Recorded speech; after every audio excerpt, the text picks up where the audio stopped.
একটি তথাকথিত ইসলামিক দলের ছত্রছায়ায় প্রশাসনকে বৃদ্ধাঙ্গুল দেখিয়ে লক্ষ্মীপুরে একের পর এক মব সৃষ্টি করে। এরা বৈষম্য বিরোধীর ব্যানারে সমগ্র শহরে মবের রাজত্ব কায়েম করে।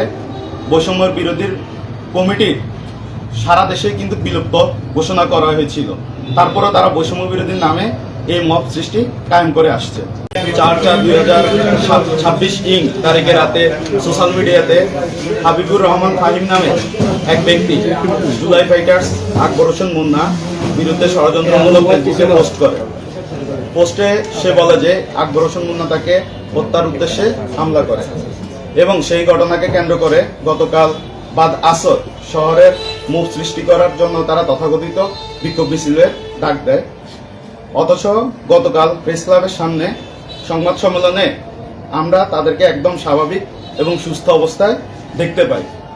তারপর যদি সত্যি কেউ হামলা করে থাকে তাহলে তার উচিত ছিল যে প্রশাসনের কাছে গিয়ে অভিযোগ জানানো, কিন্তু তাহলে সে ছিল তাৎক্ষণিক প্রশাসনের কাছে গিয়ে অভিযোগ না করার পরিপ্রেক্ষিতে আমরা খোঁজ নিয়ে দেখি সে কি প্রশাসনের কাছে গিয়েছিল কিনা, কিন্তু সে যায়নি, বরং সে তাদের সংঘবদ্ধ চক্র নিয়ে অতীতের মতো জুলাইকে পুঁজি করে লক্ষ্মীপুরে মব সন্ত্রাস কায়েমের প্রচেষ্টা এবং অংশ হিসেবে মিছিলের ডাক দেয়।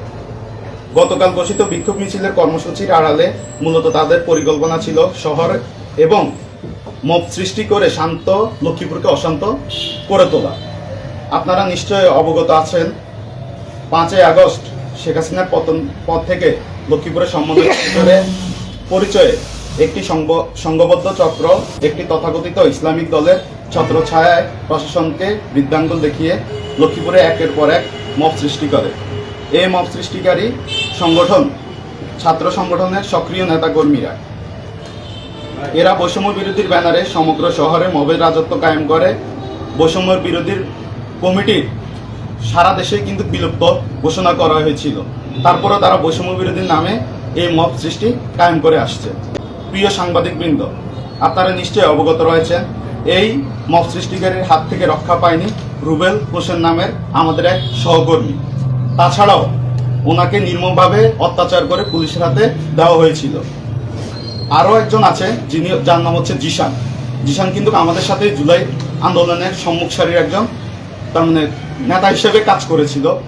তাকেও পুলিশের হাতে মব সৃষ্টি করে তুলে দেওয়া হয়েছিল।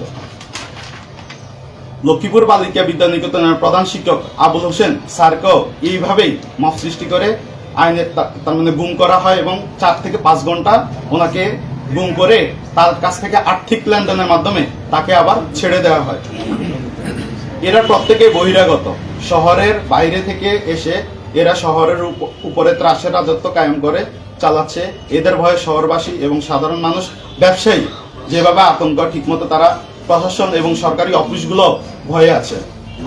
আমরা আজ এখান থেকে স্পষ্ট করে বলতে চাই, জুলাইয়ের নাম বিক্রি করে লক্ষ্মীপুর মাটিতে কোনো কায়েম মব সৃষ্টি করতে দেওয়া যাবে না এবং প্রশাসনের কাছে জোর দাবি জানাচ্ছি 5 আগস্টের পরে আইন নিজের হাতে তুলে নিয়ে মব সৃষ্টি করেছে তাদের প্রত্যেকের আইনের আওতায় আনতে হবে।